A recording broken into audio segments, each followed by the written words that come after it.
రాజకీయాల్లో మతం, నైతికత, నిజాయితీ అనేవి ఎప్పుడు కూడా చర్చనీయాంశాలే. తమిళనాడు ఎన్నికల్లో టీవీకే అధినేత విజయ్ సాధించినటువంటి విజయం కొంతమేరకు జగన్ ఘనతగా అని కూడా ప్రజలు భావిస్తున్నారు, వైసీపీ నేతలు భావిస్తున్నారు. కొందరు అది చెప్పుకుంటున్నారు అని అనుకునేటటువంటి పరిస్థితి. మరి దీంతో చాలా అంశాల్లో కూడా ఇద్దరికీ కూడా చాలా దగ్గర పోలికలు ఉన్నాయని కూడా చెప్పుకోవచ్చు. వాటిలో ఒకటి మతం. క్రైస్తవ మతానికి చెందిన విజయ్. అలాగే జగన్మోహన్ రెడ్డి గారు కూడా తన మతాన్ని దాచుకోవడం లేదు. అట్లాగే ప్రతి మతాన్ని కూడా గౌరవిస్తున్నారు. అట్లాగే హిందూ ధర్మాన్ని కూడా పాటిస్తున్నారు జగన్మోహన్ రెడ్డి. అయితే బహిరంగంగా చర్చికి వెళ్తూ ఉంటారు, ప్రార్థనలు చేస్తూ ఉంటారు. అయితే విజయ్ ఒక ఇంత ముందడుగు వేసి మోకాళ్ళపై నడవడం, ప్రార్థన చేయటం ఇట్లాగా. ఆ విధంగా మతం పరంగా ఎవరిని కూడా మోసం చేయకుండా ఉండేటటువంటి స్వభావము ఇద్దరిది కూడా అని ప్రజలు తమిళంలో కూడా అట్లాగే ఏపీలో కూడా అనుకుంటున్నటువంటిది. మరి విజయ్ తన పేరును సి జోసెఫ్ విజయ్ అని గర్వంగా చెప్పుకుంటారు. జగన్మోహన్ రెడ్డి గారు అయితే జగన్మోహన్ రెడ్డి గారని ఉన్నారు. అయితే మత విశ్వాసాలకు అనుగుణంగా నడుచుకుంటున్నారు. ఎన్నికల ప్రచారంలోనూ ఆయన ఎక్కడ హిందూ ఓట్ల కోసం తన మతాన్ని దాచలేదు. జగన్మోహన్ రెడ్డి గారు కూడా దాచలేదని చెప్పాలి. మరి దానికి భిన్నంగా ఏపీలో జగన్మోహన్ రెడ్డి గారి వ్యవహార శైలి భిన్నంగా ఉందని కొందరు అనుకుంటుంటారు. కానీ జగన్ తాను క్రైస్తవుడని ఎప్పుడు కూడా అనే అంటారు ఆయన. మరి 2019లో ఆయన క్రైస్తవుడనే కదా ఓటు వేశారు.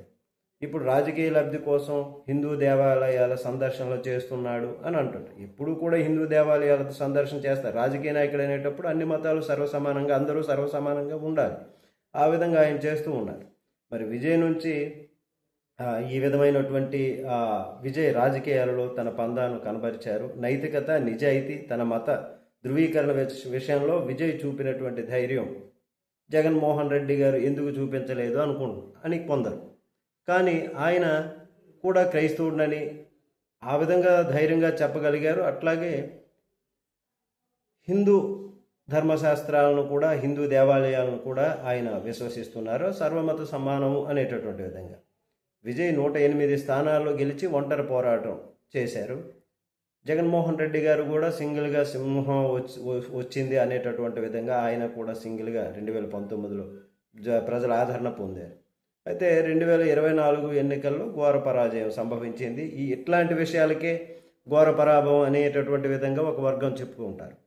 కానీ అది కాదు, ఆయన కొన్ని తప్పుదాలు అప్పుడు చేయటం, ఆ కార్యకర్తలను పట్టించుకోకపోవటం, వాలంటీరు, ప్రజలు, జగన్మోహన్ రెడ్డి గారు అనేటటువంటి విధంగా రావటం, ల్యాండ్ అగ్రిమెంటు అది మంచిదైనా కానీ అప్పట్లో తప్పుడు ప్రచారం దానిపైన జరగటం, ఇట్లాగా కొన్ని. కానీ ప్రజలకి ఇప్పుడు ప్రజలందరూ భావిస్తున్నది ఏంటి?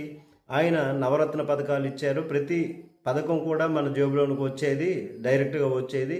అయితే ఆ వచ్చిన పథకాలు మనం వినియోగపడేవి ఇప్పుడు ఏమీ లేకుండా అయిపోతున్నామే అనేటటువంటి విధంగా కూడా ప్రజలు భావించినటువంటి ప్రజలు కూడా ఉన్నారు.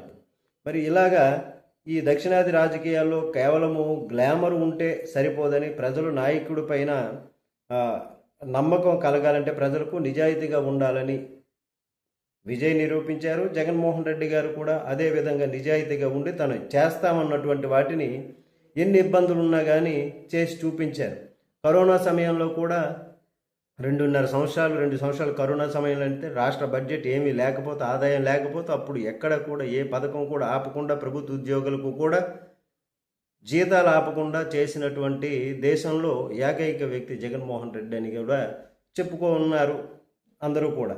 ఆ విధంగా కరోనా సమయంలో చాలా బాగా చేశారు. ఇద్దరు కూడా విజయ్, జగన్మోహన్ రెడ్డి గారు ఇద్దరు కూడా ఒక సహజ శైలి కావచ్చు, నైతికత, విలువలకు ఇట్లాగే గౌరవం ఇచ్చినటువంటి విధంగా ఒకే వ్యక్తిత్వము అనేటటువంటి విధంగా ఎక్కువగా భావిస్తున్నారు. కొందరు కొన్ని వర్గాలు అలా ఇలా భావిస్తాయి.